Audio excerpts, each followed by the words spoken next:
In a quiet village in the heart of rural Africa, 5 men lived. They were men of faith, dedicated to serving God despite their daily struggles. Among them was Paul, a man of strong character, and like his friends, he was poor. Yet their faith never wavered. Though they lacked material wealth, these men found strength in their unity and their faith.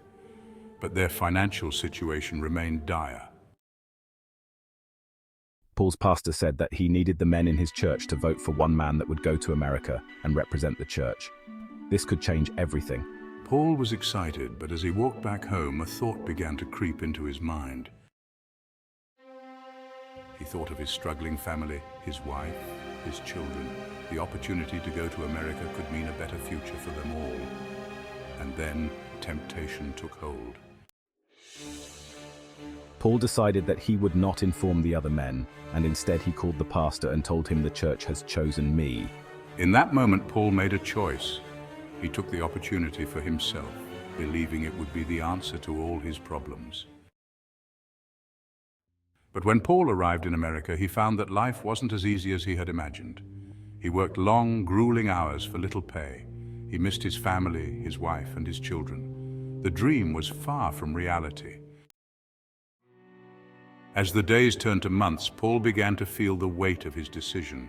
He longed for the simplicity of home, the love of his family, and the joy of community. Paul, we're coming to the USA. Our children who became American citizens are bringing us over. Paul's friends eventually came to America, but not through struggle.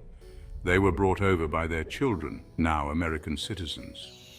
They had the support of their families, while Paul remained an illegal immigrant living in the shadows. Eventually, Paul had enough. The loneliness, the struggle, it wasn't worth it anymore. He returned home to Africa, where his heart had always been.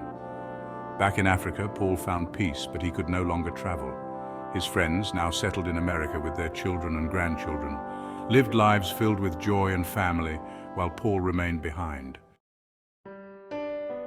Paul learned that good things come to those who wait. His impatience led him down a hard path, while his friends were rewarded with the blessings of time and family. Good things are worth waiting for. In the end, Paul's story reminds us that faith, patience, and trust in God's timing will always bring the best rewards.